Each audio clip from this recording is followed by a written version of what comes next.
All right, third time is a charm here, Gordon. Yeah, Um, okay. I shouldn't have said anything. Actually, I should have just like kept my mouth shut and said I haven't had any problems with podcasts at all in the last 24 hours. And then, as I finished saying that, 10 seconds later, here's the issue. How are the twins, Gordon? Are they good? Yeah, they're very well. Very well. Great Back to have home? them home. Yes, at home, Eden until the end of this month, and then she goes back to Wanky, and Abby till somewhere around April. She goes back to the valley to be with Stretch. Very That's the plan nice. at this Very stage. nice. Yeah. That is excellent. Gainfully employed right now, as best as they can be, right? Yes. Yeah, pursuing their license, which is great. Um, Debbie and I both have ours, so it makes us kind of unique as a family. Yeah. So, Gordon, let me before I go on, I'll introduce you to everybody. Gordon Putteril, thank you so much for joining us on the Origins Foundation podcast. You want to just give a little background who you are, where you are? Sure. You have a big elephant behind you. If everybody's watching this through YouTube, which is very poignant for the topic that we're Yes. going to discuss today. So that elephant in the background takes me to one of my favorite places on this planet, and that is Gonorrhoeaw National Park in front of Chilocho Cliffs. And I had the privilege of running the southern region of the park for 7.5 years, and the whole park for a year. End of 88, sorry, end of 87 through to 96. Absolute highlight. I was running Wanky National Park, main camp, before then. So I am one of those fortunate individuals who achieved a lifelong dream. My dream was to work in deep wilderness with wildlife. And to me, the ultimate way to do that was to sign up as a game ranger. Much sought after job, a lot of competition, Oh, but it's the I it's was, the job that we all wanted as kids, right? I wanted to be that. As I was a 17-year-old kid in South Africa, I said I want to be a game ranger. Like that is the yeah, thing that South African kids, Zim kids yeah. want to be, right? Well, I was blessed. So I joined at 17. I joined the fisheries division for 7.5 years, worked at various fisheries research stations under This is ecologists. Zim National Park, right? National parks Yes, that you joined. yeah. Okay. And then transferred across to wildlife management, which is the organization that runs the big parks, and started off at Matusadona on the shores of Lake Kariba, which was out of this world. Jeez, you hit I the thought bloody I'd best landed in parks in heaven. Zim, man. The only place Yeah, you didn't go was Mana. I did. I Oh my then went god. from Matusadona to Mana, another one of my bucket list goals. I spent a year at Mana, absolutely incredible. Bit harrowing is also in that it was at the height of the rhino poaching war, so that kept us very busy. And then from there, I was transferred to Wanky Main Camp for a year, and then to Gonorrhoeaw. When I left the wildlife department, I went into the wildlife photographic industry as a professional guide. I am a hunter as well, together with my wife, and we worked the wildlife tourism circuits, Wanky, Matusadona, Chisarira, etc. Again, still spending time in the wilderness. And we're currently on our own private game farm, 40 kilometers northeast of Harare, called Ballyvaughan. So that's where I'm speaking from. Oh, amazing. Amazing. Yeah, I would say that you definitely have lived the dream of most people. And I think that there's just like this, I don't know, mystique and awe about old school Zim Parks. Right? It's the legends of legends that worked for Zim Parks. You know, you've got the Ron Thompsons of the world. That's right, yeah. You name it. Like the guys that Rowan Martin, everybody worked for Zim Parks. Like it was just like the thing. Yeah. So I had the privilege of working with those guys. Um, I, we had, I'm obviously prejudiced, but I believe we had the best wildlife organization on the continent. Zim Parks, Rhodesian National Parks. I joined during the Rhodesian era, so caught that phase of the Wildlife Department's history in 1977, and worked with amazing people. Clem could see. Zim Parks attracted very talented and incredible men. And the original selection. It was strange that everybody went to Zim Parks. It feels this way. In versus like everyone going into the private sector. Maybe the private sector wasn't what it is today. Yeah. But it just seemed like everyone was like, "Yep, that's where we're going. We're going to be a game ranger. We're going to work with Zim Parks. We're going to work with the government." That was a goal for many. And obviously limited options, limited opportunities in the wildlife department, so there was huge pressure and competition. Originally, the guys had to pass an SAS selection just to go for an interview. So it gives you an idea of how high the bar was way back. What is that? What did that look like? Yeah, I didn't have to do that, thank God. But was that after you came in or before you came in? Before. Or like the pressure? Okay. Yeah, good 10 years before I came in. They just were able to select from the top. Yeah, so we got some extraordinary people in. Wildlife, that's it. And Yeah. they were put through the ringers. Exactly, and none of it was for money. It was for the love of conservation and the job. It's interesting that you say that right now, is that I want to, and I've been talking to John Lang and Rob Lurie about this, I want to do a piece on the Zim standard. The ZPGA standard to become a guide in Zimbabwe. If you don't know, who's listening to this podcast, it is the gold level standard in Africa.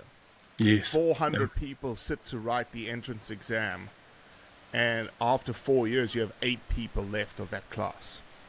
Yeah. And it's almost like it's a reflection of 1960, where you're like, all right, fine, you want to work for us? You want to work in this country? Fine, we'll put you through an SAS course.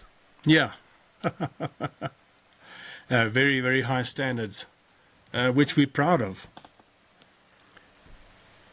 That is exactly what you need to be. It's like, do you recall a conversation or a thought process on why the standard is so high in Zim? In the guiding industry, hunting industry? Or just generally in wildlife? It's the same. It's the same in Zim. ZPGA. Like, there's no difference, you guys. Yeah. A guide can be a hunter or a photographics. You both have to shoot elephant to pass to get to your guide's license. So, but why? Do you remember? You've been around a long time, Gordon. Like, do you remember a conversation with folks that say this is what the bar's going to be? I don't, but I've often looked at the sort of person that is attracted, and it's generally the kind of person attracted into the industry is someone who loves nature intensely and is in it for the love of nature, conservation, wild places, etc. And hunting serves one type of access. Of course, the photographic industry another, but it's that caliber of person that is attracted to these wild places. And I think Zim offers something that other countries don't, is the depth of contact with the wild. In both the hunting and guiding industry, we get right up close and personal with these creatures on foot, and it's life-changing. Just one of those done properly is incredible. People go away transformed. And as a guide, I love I turn around and I look at my guests to see the expressions on their faces at that moment. I get a real kick out of that. Yeah. Yeah, it's amazing. I don't think anybody knows actually what it's like. I was privileged to do a little bit of it when I was younger, and did my research in Kruger Park, one of the meccas, again, just like in Matuzadona, Gonorrhoeal kind of places. And I think that's the lure of Africa. People are just like, well, I don't know, it's so far. And I was like, man, once you go and you get back on that aircraft and you're coming home, exactly. Africa has buried herself under your skin, and you're gonna start itching, scratching at that itch to figure out how you're getting back. Yeah. We've guided guests who came to us at Wanky straight from the East Africa circuit. And as magnificent as that is, I often think that East Africa got the lion's share of natural wonders in Africa. And I used to ask them, so how does this experience in Zimbabwe compare with that? And I expected them to harp on the number of animals and the volcanoes and mountains and natural wonders, but they said the wildlife encounter, interpretation, and depth of experience here was tops. Man. Yeah. Man. Gordon, one of the reasons why I wanted to have you on here is obviously you know what we do. We live in this like edge of social license when it comes to hunting in the world right now. And obviously one of the things that we are constantly battling is conversations around elephants. Yes. And obviously today, in my brain, and maybe I'll ask you this question, you've been in the Zim wilderness since when, would you say? Would we... I want to be respectful here. I don't want to say that. You've been in the wilderness since 1930, haven't you, Gordon?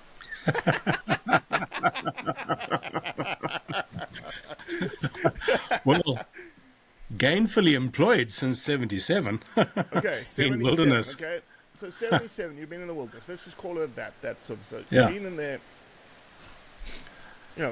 40, let's call it 50 years. Yeah.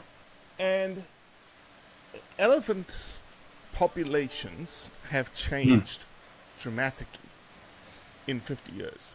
Yes. So one of the things I'm very keen on is having people on that span that breadth of time and have been in the wilderness the entire time. I don't need scientists. I need people who are in the bush all the time. And so I'll pose a couple of questions to you, and we'll have obviously this conversation around it. Would you say that today there are more elephants in Zim than you've ever seen before? Oh, yes. Definitely. By a wide margin. I think the estimates today are over 100,000 or round about there. Each of the big parks is double or sometimes nearly treble its carrying capacity. Some areas, there's the odd area that is depleted, but it's very concerning. I've been involved in elephant management. I've been involved in both population reduction by culling, and I was very privileged to be part of the world's first ever mass elephant capture translocation operation in Gonrasor, 1993, with Clem as our operator. To Madikwe? Yes, I oversaw the operation. I was in charge of it.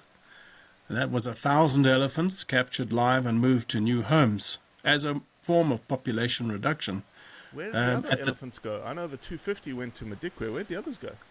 So 600 went to Savi Valley Conservancy. Okay. 200 went to other conservancies and small game farmers, etc. The time when people wanted elephants. Yeah.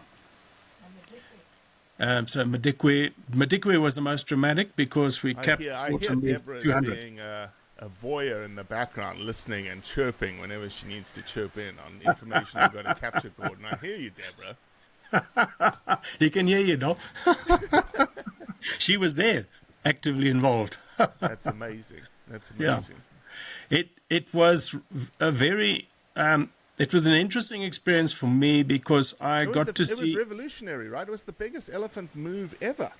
Yes, ever. Never been done. 1993. Yes.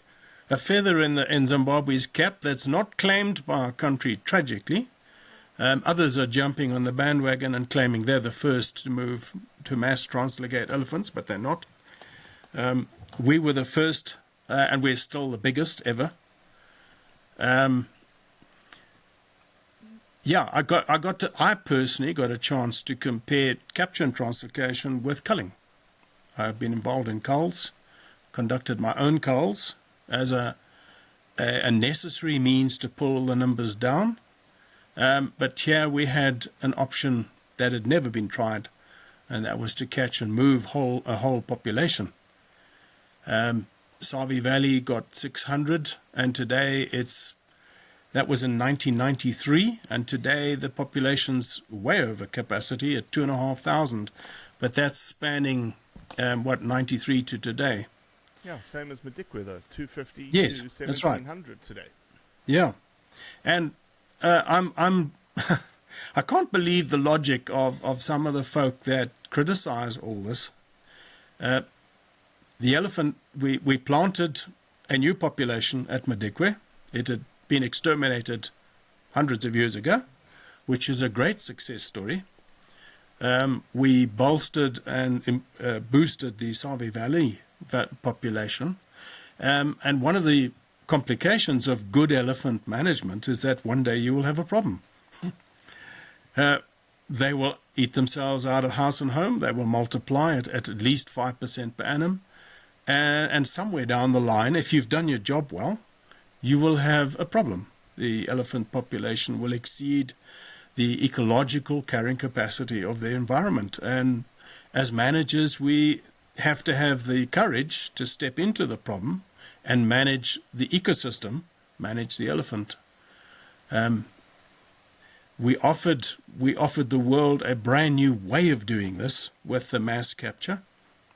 I believe if we're all very serious about elephant conservation, it is the best option in the short term to put elephant back into places where they've been poached severely.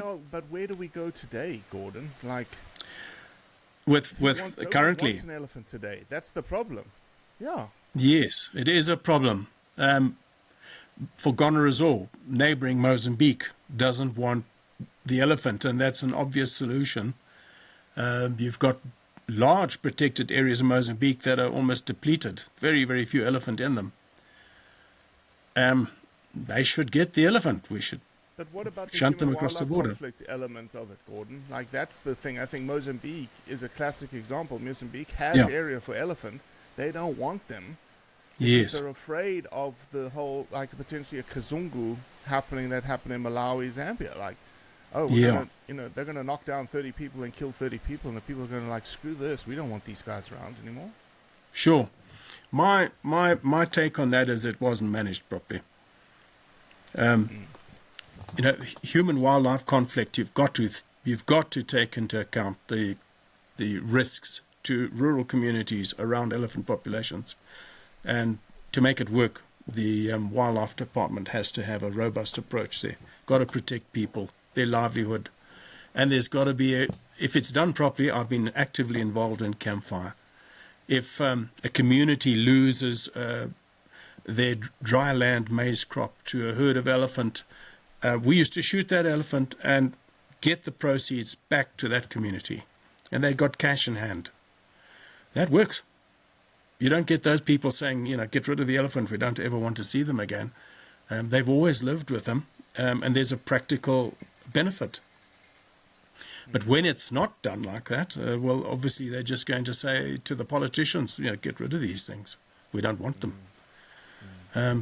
So it's not a question of we don't know how to manage it. It's a question of management issues on the ground. Obviously, corruption is a major factor. But I hear all kinds of conversations these days, like people are saying we don't know how to manage the problem. That's absolute nonsense. We've had plenty of practice. We know exactly how to manage the problem. It's whether we have the will and the necessary means to do the job properly. We can do it. It's worked. It's worked magnificently.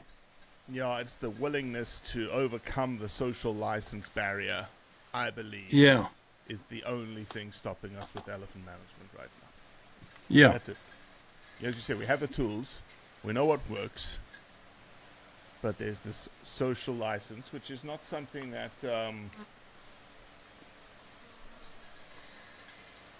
it's not something we need to be frivolous about. It's very important to think about. Yeah. But it is something that everyone worries about.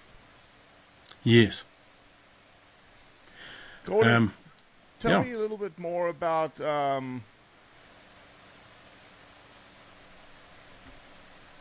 me a little bit more about... I want to understand elephants back in the day. So I want to understand...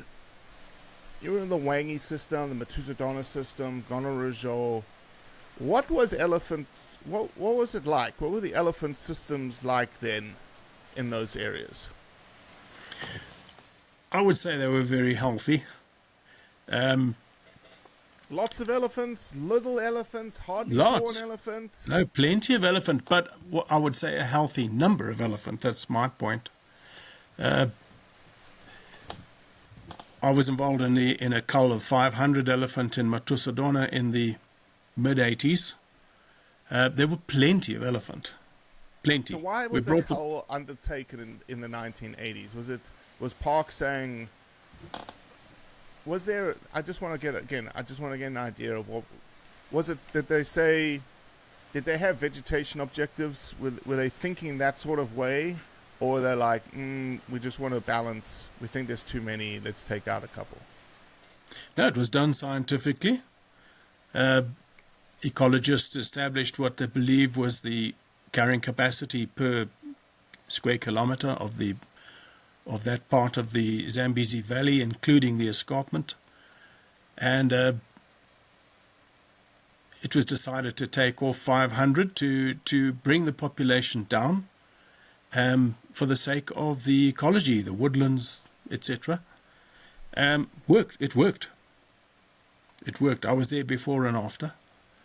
So there was a thought process then. Absolutely. To say, there was a value mindset put in place, i.e., we want the maroons around, we want the baobabs around. Like we're constantly thinking of that, so we need to reduce the pressure on those woodland ecosystems. Yes, absolutely. I was totally involved in that process. The ecologist running that particular operation was Dr. Russell Taylor. I think he did an incredible job. Russell Taylor's still around today. I saw a presentation on elephants through him. I think he worked for WWF lately or something like that. Yeah. I even participated in the aerial survey, so I got to see the populations from the air in counts. The consideration, I think, one of the big considerations at that time was the impact of elephant and fire on the escarpment section of the park, which is a bad combo. Elephant tusk the trees and eat the bark in the dry season. In addition to browse, they expose hardwood. Seasonal fires come along and burn down old growth trees, and you're just driving an ecosystem, climax woodlands, backwards. So a significant part of the cull was targeted in the escarpment, which is 2/3 of the park. It was done scientifically. The counts were done, extrapolated from aerial surveys. The ratio of animals to be removed was done scientifically to make sure that there wasn't a skewed takeoff, too many cows and calves, no bulls. It was done very, very well, and the park did well. The baobabs particularly, these trees that live to nearly 2,000 years old. I mean, we can't just sacrifice the baobabs for the sake of an elephant that only lives 70 years. The elephants can replace themselves fairly quickly, but the baobab can't. And the old growth Mopani forests and Brachystegia woodlands, etc. We have an obligation to manage the park as an ecosystem for all species and not just elephant. And I'm particularly concerned at the extreme high populations in Kruger National Park, in Gonorrhea, Savi has a problem. Madikwe has a problem. Kruger Everybody's used got to a make... problem. Everybody's on a trajectory, and Yes. to me, the trajectory is that you're either at the Madikwe kind of level problem. So Kruger right now, if you look at the numbers, Kruger's population has stabilized, like Gonorrhoe's. Gonorrhoe's population has stabilized, but it's huge, right? It's too big. So you've just got to they've made the conscious decision that that's a population, and it has stabilized through density dependent measures. Okay, but is that right? It's way question. too high. Yeah, Is that right for everything else in the ecosystem, right? exactly. All Yeah. the biodiversity that comes from it. But Yeah. if you're not at that tipping point, like Gonorrhoe's there, Kruger's there, Madikwe is there, and the situation in Madikwe, I always say is this. I said nobody's actually decided what they want in Madikwe. So if Madikwe has decided, oh, we value 3 meter plus trees, well, you're already past that point. And so Yeah. you have to reduce elephants for a while to get back to that point. But if you actually just want a Serengeti, where there is no bush, there is no trees, it's just grassland, Yeah, because which that's it a never value, was. that's a value choice, right? Yeah, Then you don't have enough elephants yet. exactly. Not to mention the erosion. Well, there's all those things that come with it for sure. But like Pilanesberg's on its way there. Lots of little parks are on their way there. They're all on the trajectory Yeah, towards a Ghana, a Kruger, a Mana. Look at Chobe. Chobe's Yeah. there too, right? so I was in Gonorrhoe's at one of those tipping points. Arrived in end of 87. By 1992, when the great drought struck, we had 76 millimeters of rain in a low altitude, poor rainfall area instead of 400 to 500 mils. It was so bad the mosquitoes and insects didn't even come out. And we went into a great drought with a high elephant population. There were about 7,000 elephant Okay. in a park that should be carrying 5. Okay. It was an absolute disaster. The elephant population exacerbated the effect of drought. They were limited to walking from available water in what was left in pools and rivers, and they had to eat everything within reach of that point. And so it looked like at the height of the drought, someone had dropped a very big bomb on the Munezi Valley and the Lundi valleys, etc. It was just a scene of absolute devastation. My good friend, Dr. Colin Saunders, who wrote Gonorrhoe's Place for Elephants, he was the National Parks chairman for many years, an avid goer to Gonorrhoe's, man who did a lot for Gonorrhoe's, came and visited during that point, and he went to what was an ironwood forest, and it just looked like a scene from Vietnam. He fell on his knees and wept. Wow. And that was a combination of drought and high elephant numbers. We implemented an emergency drought crisis management operation, took off by culling 200 elephant, and began capturing elephant calves, which were one of the first casualties. The poor calves could not keep up with the herds in these long treks to try and find food and get back to water. The exact strategy that Kruger's implementing right now for their elephant population reduction strategy to reach this stabilized population goals. They've shut water out, right?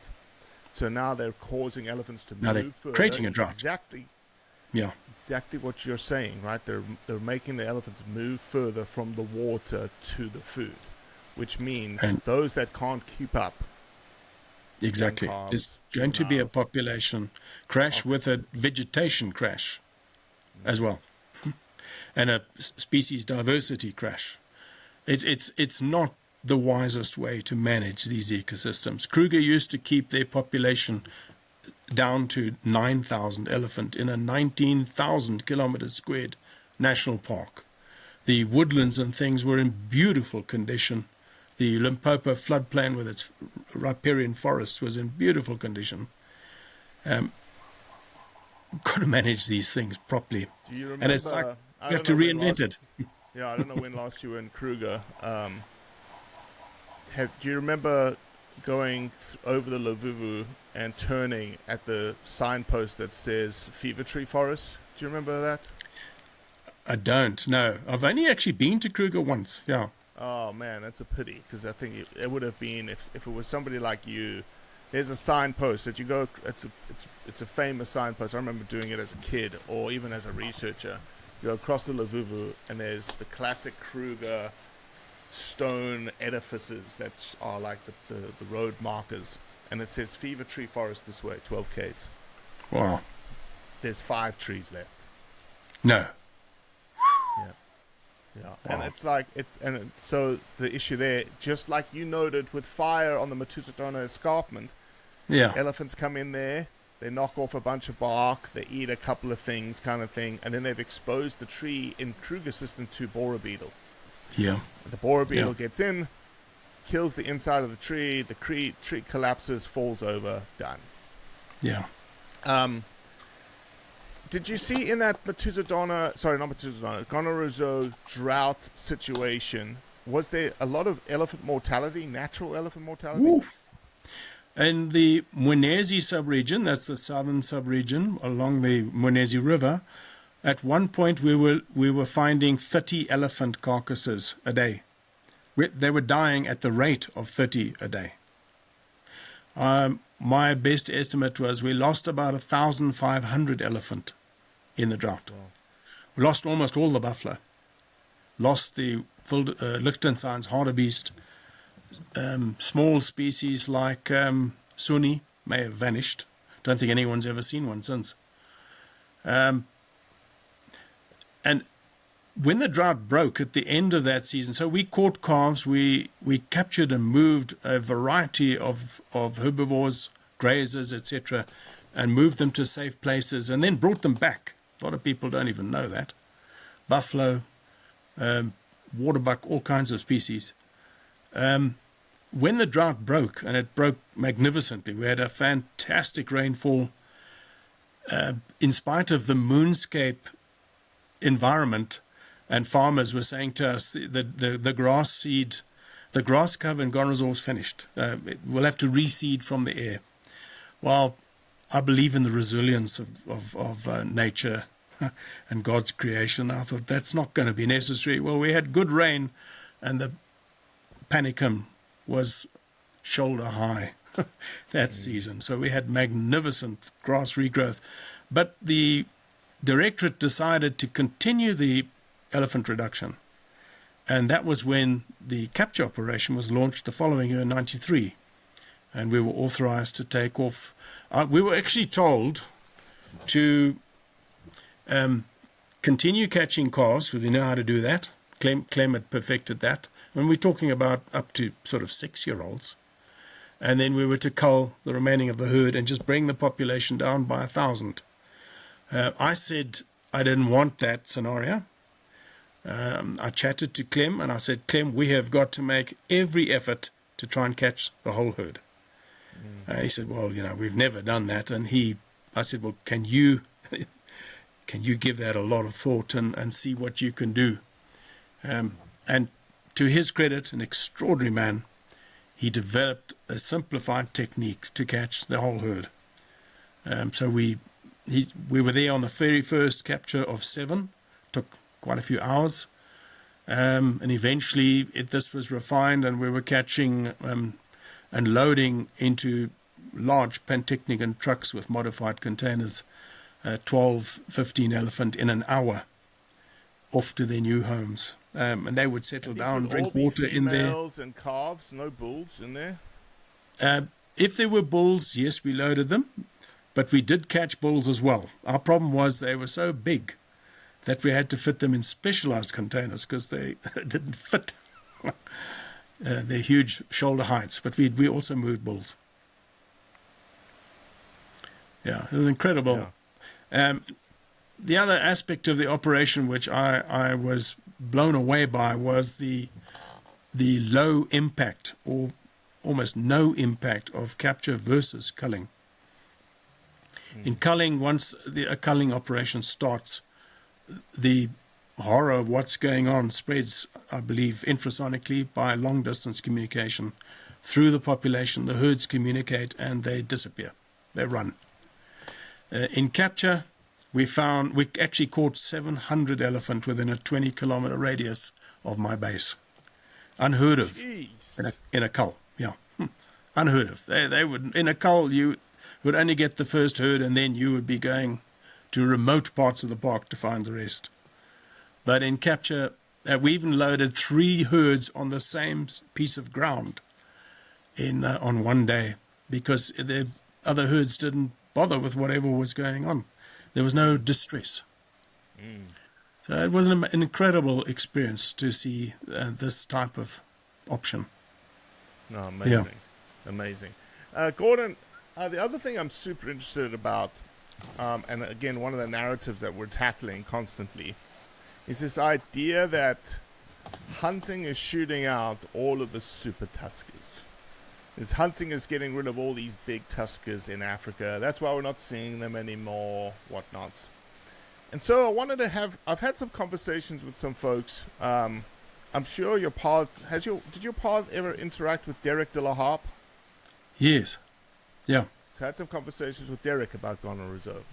Okay. And so I just have this theory, and I don't want to bias what you're about to say with my theory. So maybe I'll just pose the question very simply. Back in the day,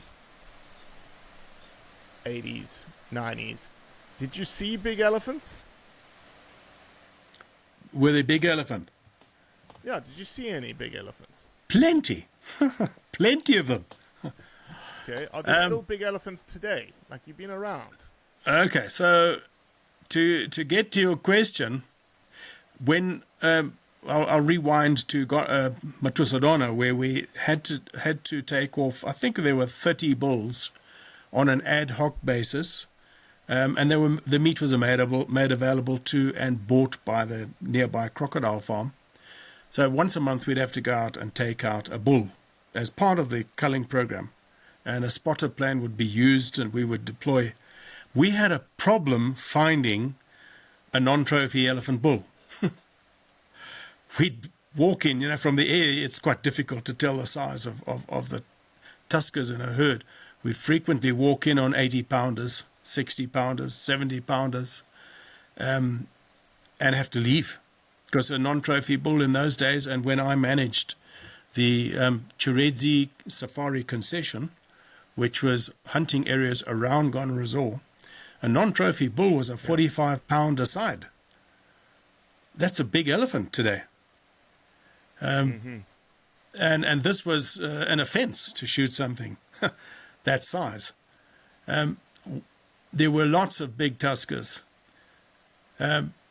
I believe what's happened in those days, the buffalo trophy size, sable, etc., were managed by ecologists, and when the trophy quality from a hunting season showed a decline, the number of animals were reduced. And this seemed to have quite effectively preserved trophy quality. The gene pool that was being selected against had a chance to recover, and large trophy animals would come through. I believe what's happened since is that indiscriminate increase in trophy allocations has just allowed everybody to shoot from a hunting point of view. They've selected continuously everything out there, and now a 45-pounder today is considered a reasonable trophy, which is shocking because it wasn't like that in the 80s and 90s. There was an abundance of big tuskers. Far fewer elephants. There were healthy elephant populations, fewer than there are today. Good point. Today we have this massive overpopulation with fewer big tuskers and an increasing number of tuskless cows and the odd tuskless bull. So between illegal poaching pressure selection and over indiscriminate hunting pressure, and I blame the Wildlife Authority for that. They should have kept a handle on this. We had established a system that worked. If the trophy quality declines, pull the numbers of animals allocated until it improves, or do it drastically, and it did. It does bounce back quite quickly. So in Gone Resort, I've always had a passion for big tuskers. I think I was one of those guys that wanted to collar the big ones and stop the hunters from shooting them, as much as that wasn't a popular thought at the time. I did collar one, and I've got a picture of him. I got Clem to collar this beauty for me. I don't know if you can see him. Yeah. Did you ever see him again? No. That's Clem sitting on it. We gave him a name. You're just nailing my hypothesis right now. People collared these huge tuskers back in the day, and obviously you didn't have satellite back in the day. It's all Yes, VHF, that's right. Yeah. And they collared them thinking, holy shit, we're going to find more about this big tusker, and they never saw the elephant again. Exactly. So they cover great distances, they disappear, and sometimes we only saw a very big tusker. I saw another one in Gone Resort, a real beaut. Only saw him once in 7.5 years. So Gordon, they have a way of moving. Yeah, tell me about what do you think's happening there? Because Derek said the same thing. Derek was like, he sent me photographs of two monsters from a helicopter or a fixed-wing plane and said they came into our lives and in 24 hours they were out of our lives and we never saw them again. Amazing. I think they're capable of moving quite big distances. I think of the elephant that was collared and moved up towards Angola and did 950 kilometers in 3 weeks. Elephant bull. So they're capable, I think, of doing more than we realize. They can be very secretive. In Gone Resort, we believed there was a nucleus of big tuskers around Nyamtongwe, a central plateau in the middle of the park. And during my tenure, about 600 pounders were taken on safari. I've got photos of some of them. By clients in neighboring hunting areas outside the park. But we saw big tuskers in the park that we, like I say, saw once or twice, and that was it. And they disappeared. And I don't mean disappeared and got shot. I think they disappeared and did their own thing. Do you think that's still happening today, Gordon? I think so, but probably to a lesser degree because of the amount of pressure. But I do believe there are still more, particularly Gone Resort. Hopefully Kruger and Tembe in South Africa.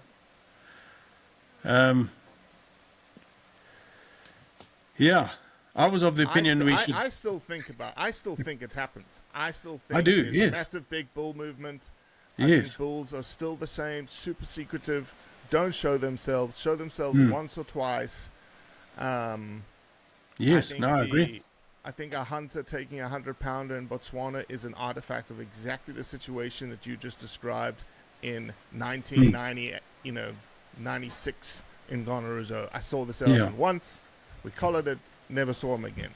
Same thing with a hunt, right? You'd come across an elephant, all of a sudden, he's a 100-pounder, and you just happen to be on a hunt for an elephant, and boom, you're lucky.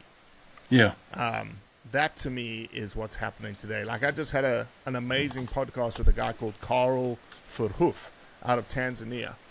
He's into like thermal drones and moving elephants with thermal drones. Oh, wow. It's fascinating stuff for human-wildlife conflict. And he says he's got one elephant, known man killer, it's killed 10 people, huge bull. They can't find him. Wow. They know exactly where he lives. Yeah? And they see him once every 6 months. Wow. Incredible. So I just think that's where they are. I think, and again, to my hypothesis, I said people are like, there's, to your point, there's probably less, high density 60, 70, 80 pound bulls. But I still think that there's big bulls, and I think that they're there and they're moving around, and nobody gets to see them. They're not they're not the amber-celly iconics that sit and everyone gets to see with a camera. Nobody sees these guys. Nobody knows these guys around. Yeah, no, I agree. Well, Gordon, I really appreciate the conversation, man. I'm just fascinated about old school wildlife management, especially when it comes to elephants. So yeah, I appreciate you coming on, man. I really, really do. Great. Well, thank you for the opportunity to chat, and enjoy hearing your views as well. You're touching base with a lot of guys in this field. And I appreciate what you do, Robbie. I believe we're living in times where emotion is driving a lot of conservation philosophy, and it's jolly dangerous. I think it's more dangerous than the poachers, to be honest, because the people who have the capacity to actually make a difference are misguided, and that really worries me. So it's so important to try and bring things back to reality. Yeah, exactly. Ground level. 100%. Couldn't agree with you more, Gordon. Anytime you want to talk more about elephants, my phone's always open, okay? Okay, great. Excellent. Thank you. Super. Cheers.